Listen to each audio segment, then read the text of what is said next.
Hey Stillwater, welcome to episode 43 of the Still Connects podcast, our first episode of 2026.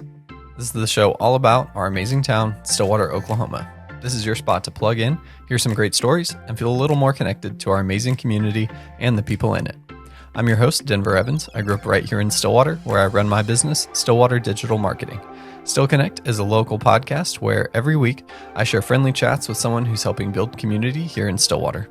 Now, this podcast is crowdfunded, so if you want to help share these local stories, consider becoming a subscriber on Patreon, where you can get a few perks like early access to episodes, sponsorship opportunities, and more.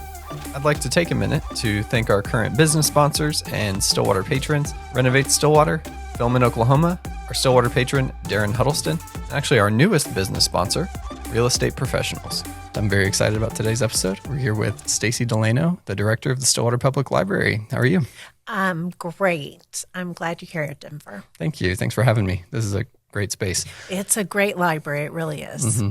So give us a little bit of background, your story, and kind of how you ended up here. So I started when I was a high school student, and I was a page, or what you would call now a shelfer, at the Miami Public Library. Oh, yeah. Then all through school in Tulsa, during college, I worked at the Tulsa City County Library System. And then I had a conversation with the director of the Tulsa City County Library System that made me decide that maybe I didn't want to pursue librarianship. Okay. And so I went a different direction with graduate school. Did that. A couple years after that, I was very certain that I had gone the wrong path that I wanted to be a librarian.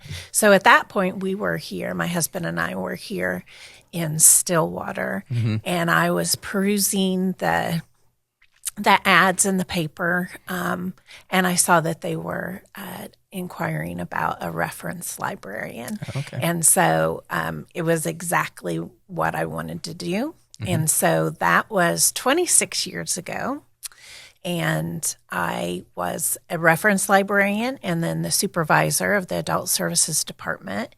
And then 6 years ago, I became the director of the library. Fantastic. Very nice. What's that time been like? The time as the director, or just the time throughout the library? Well, all of the above. Mostly your last 6 years as director. Well, the more interesting question is watching what has changed and happened in the last 26 years. Yeah.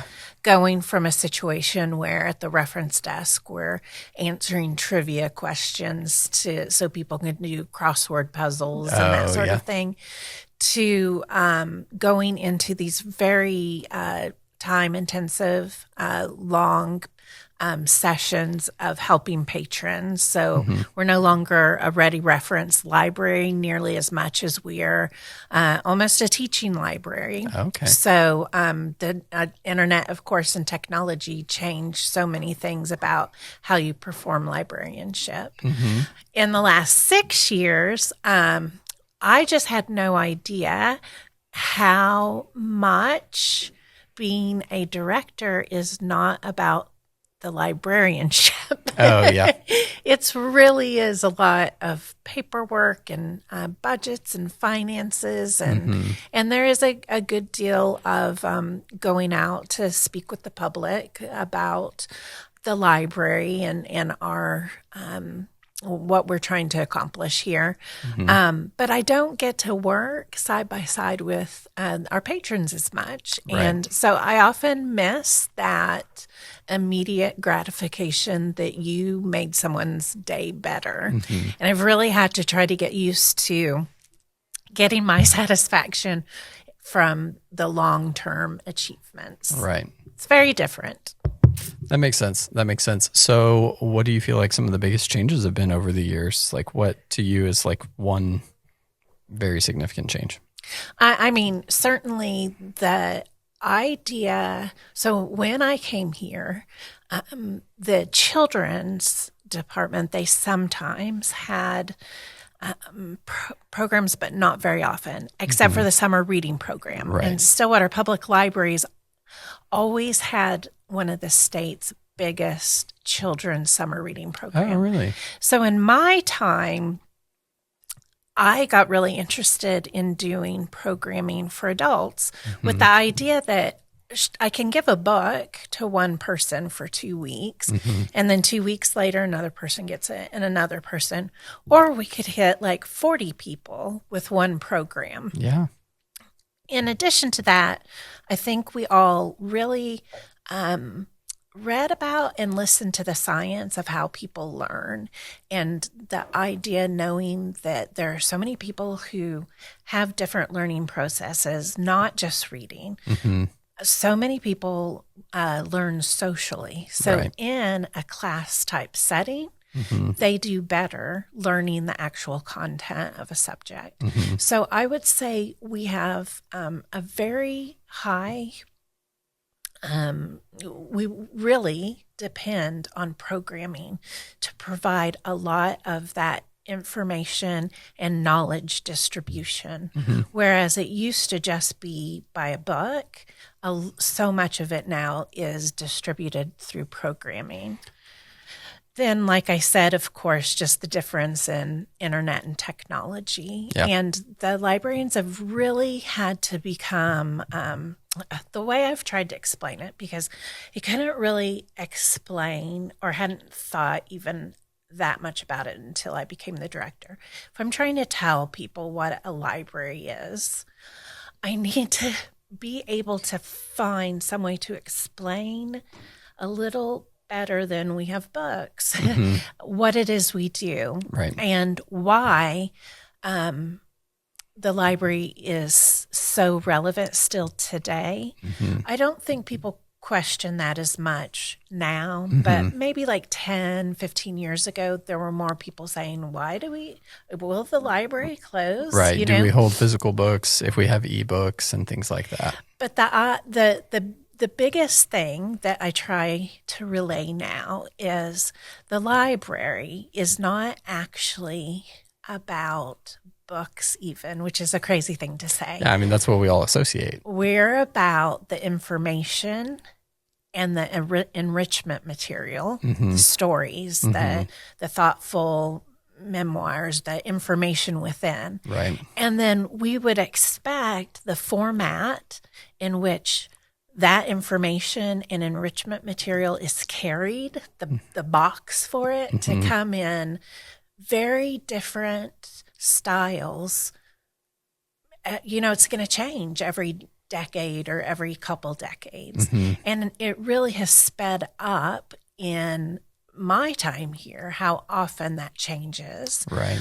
So it doesn't really matter if no one ever reads. Okay, it does. It absolutely does. Right. But let's just say no more books. The idea is you have to have a person guiding people through this mammoth wall of information.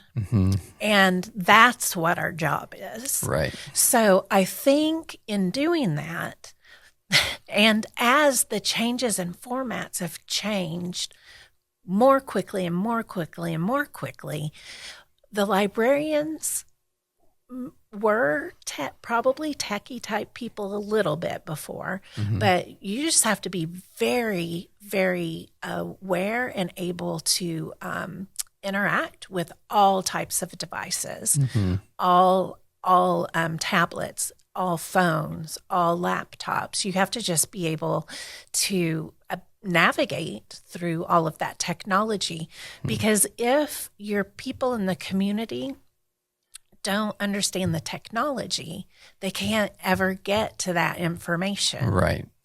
So that's a lot of the job right now, and that's for sure the biggest change, I'd say.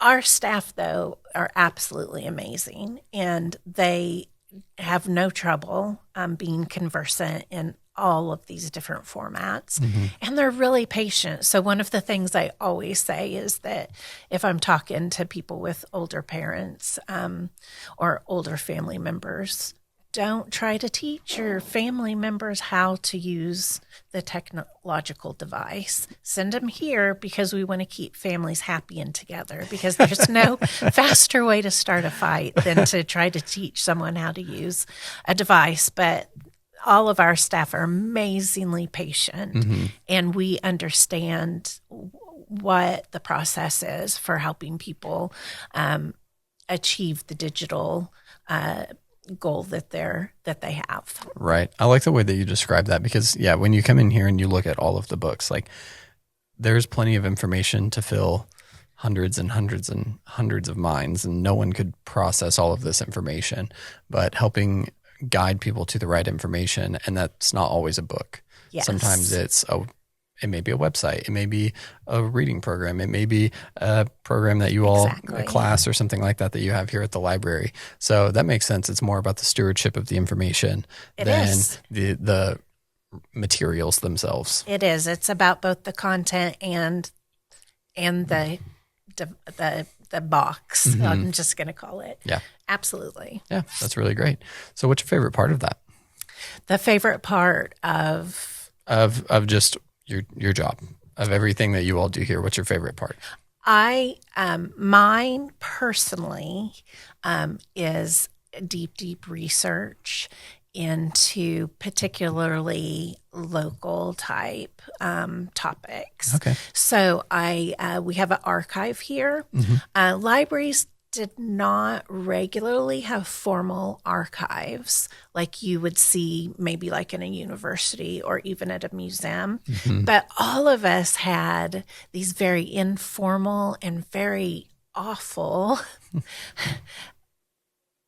almost archives. And what that just means is we've always had these amazing materials that address different aspects of our community historically. Right.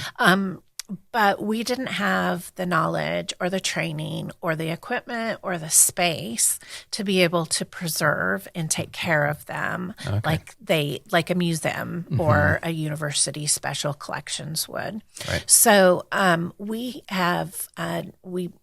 wrote a lot of grants, and we were able to set up an official archives. We were able to place the work of archives into a particular department where their skills really align with what you need in archives. And we've started digitizing and placing materials. We're getting ready to placing materials online so it's available to people.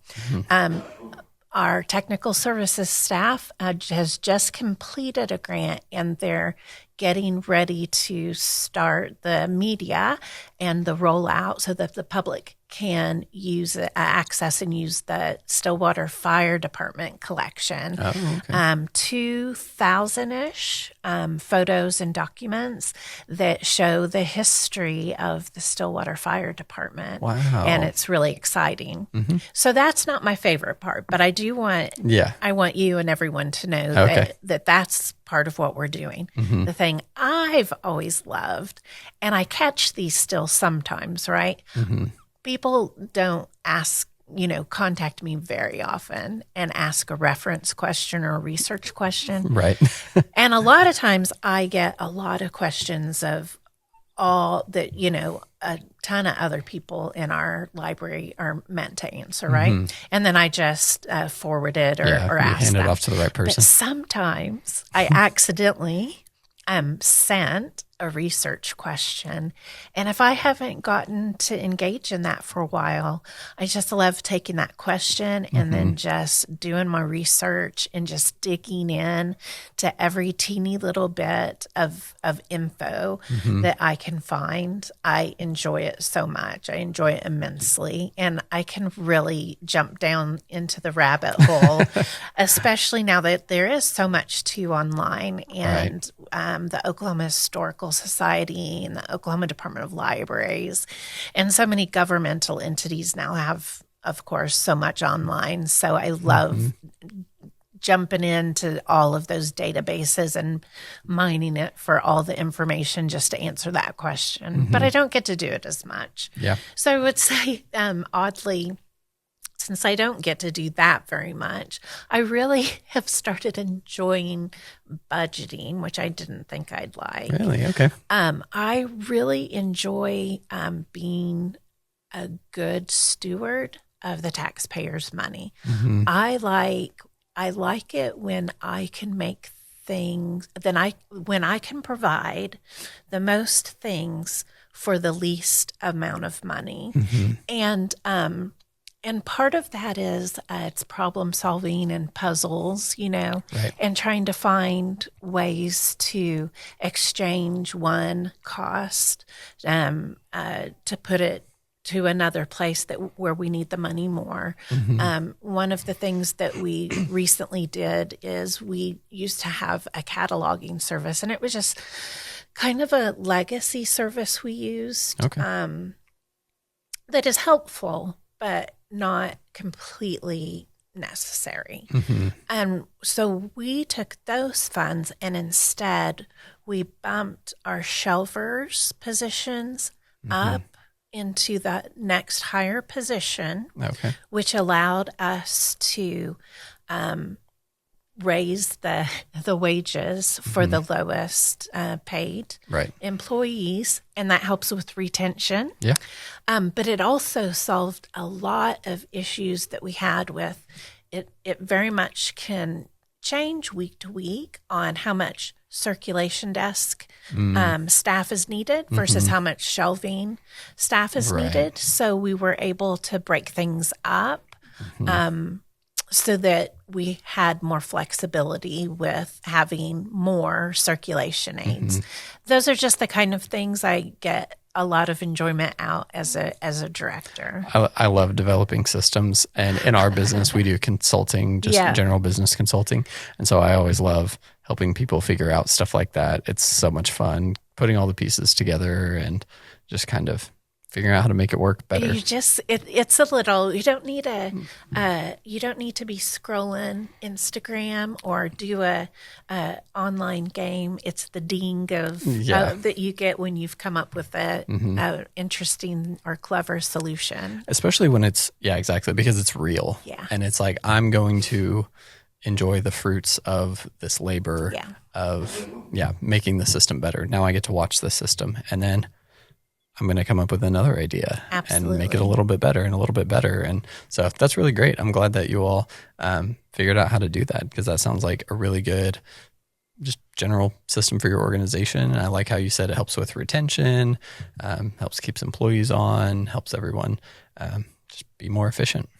It's for example, though, that the supervisors of my 4 departments, they're the ones who often come up with the most amazing ideas and really are a big help in that type of planning. And then just their execution of the work in their department is stellar. And I think it is exceptionally high quality for a community the size of Stillwater. That being, we generally are a smaller community in the scheme of things, but having the university here, the people probably expect things that maybe you wouldn't see in a community number-wise, of our population. So it's always a big challenge, and I enjoy working with them on trying to help them develop their dreams. I remember I'd gone early in my days here at the library to a leadership retreat for the Oklahoma Library Association. And I was talking to the presenter who was leading the retreat, and I was saying, I don't think I could ever even be a supervisor or a director, because I really just like when people say how much they like my work. Yeah. Because she was, kind of giving you the idea that you've really got to be highlighting their work, supporting their work. Right. It's like, I don't think I could ever do that. I think I just enjoy too much people enjoying the things that I do, and it makes me feel happy. And probably a lot of it's just maturity. Sure, I enjoy if I do something clever or good for the library, but the thing that gives me the most joy and the most pleasure is seeing when our staff members come up with something or provide amazing service, which they do every day, but or handle a situation that I can't even believe that they were able to handle that. That is something, as a director, I get a lot of joy out of here. That's fantastic. So do you all have anything coming up at the library soon? We do. They just knock it out of the park all the time, the programming departments. So I'll just talk about a few of those. Okay. But in doing that, I just want to make sure to urge people to go onto our website to take a look at all of the programs we have, because we have we've got so many ongoing programs that happen every month or, weekly for a certain period of time.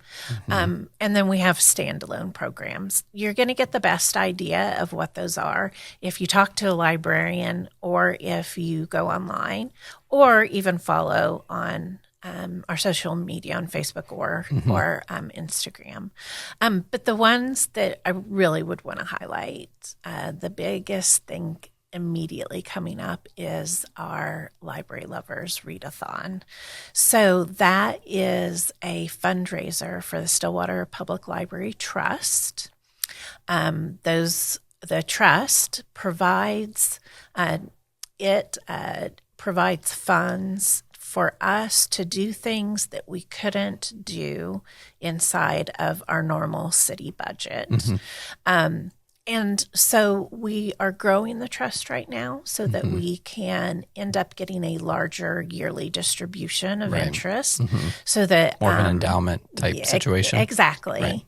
Right. Because we're going to try to start doing things. You see it right over there, the courtyard. Oh, yeah. So the courtyard is an amazing space that we never used. And then the pandemic happened and we had to do a lot of programming out there. Right. And the sun and the courtyard is really hot. It can be a lot in the summer, I imagine. No electrical outlets and, we can do a lot of that space. And so we're hoping to have enough yearly distribution so that we can do a project like redo the courtyard into an amazing programming space. We're also really wanting to do things like update all of our meeting rooms so that people have the most up-to-date meeting technology so that they can do their business meetings, school meetings, classes, all that sort of stuff here at the library. Right. And we're also wanting to work on getting a really dedicated silent space. When you were looking around at the beginning, I pointed out an area that we call silent, but it's really just quieter. Right. But we want to really have dedicated quiet space for people to do studying. The issue with that is a lot of times the cost of those types of projects are much more than the distribution we have right now from interest. Right. And a lot of things don't cover, especially a lot of grants don't cover the infrastructure type projects. So it's more materials and things like that. Do that from the trust. So the Readathon is an annual fundraiser we started last year. It's going to be on Friday, February 13th. It'll be from 7 to 9 p.m. and it's going to be held at Finnegan's Fighting Goats. Oh, fun. So we have 8 readers throughout the community. Many people will probably know a lot of these readers. One of those readers is Alton Carter, who has written so many books in the last couple of years. So he's going to be one of our readers. They'll get up and read their very favorite passages from the books that have meant the most to them. And then the people who attend or those who want to donate in advance, they can pledge the money that they're going to give to the person that they want to be credited with that money. Very nice. Of the 8 readers. And then the next week, we will crown that reader the readathon champion. Fun. Very fun. And we're hoping everyone just comes out for a good night of being around a bunch of people who love the stuff that we all love, books, reading, libraries, and just have a good time with it. Are you going to come, Denver? So that's a tricky night. I have another event that night, actually, on the 13th, but I will do my best. That sounds fun, though, especially at Finnegan's. It's a very good community space. So is there anything else you want to talk about before we wrap it up? We have so many things, like I said, but I'll also just point out that AARP, tax aid volunteers, assist people with preparing their taxes each year. They usually go through, assist 200 to 300 people. It's a lot of people. Oh, wow. It's a free service, and people just need to contact the library to get an appointment. Okay. We also have everyone's favorite event through the year is our shredding event. Shredding event. We have Shred Away come and shred people's documents. Oh, wow. Right there on site. So you get to basically see it happening to ensure your privacy. And the papers aren't retained and shred destruction. Later. I wish I could see more into the machine, the actual machine that does it. That would be the good part. Would be good. That has to be made of glass. You just need to do that. They need to make them that way.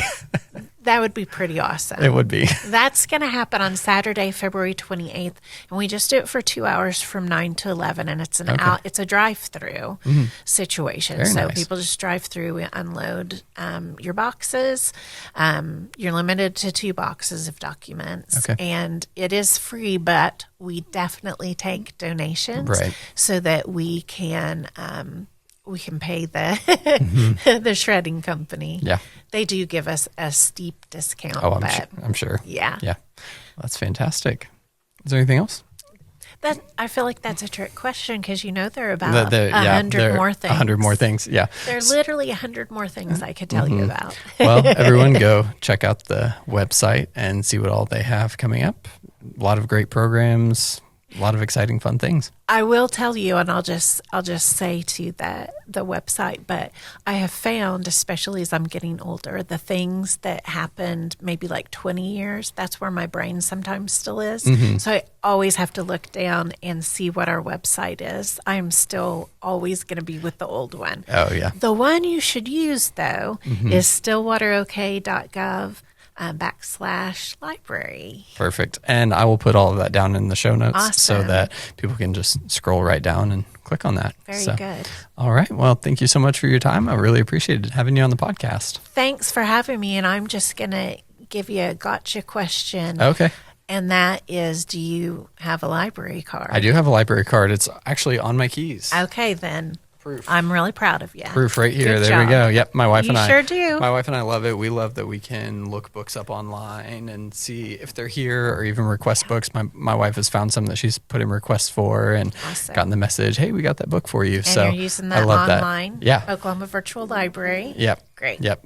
She has that hooked up set up with her Kindle, I think. And so, yep. Then I can feel good about sending you yeah. out of the library today. Fantastic. Thank you so much. Thanks, Denver.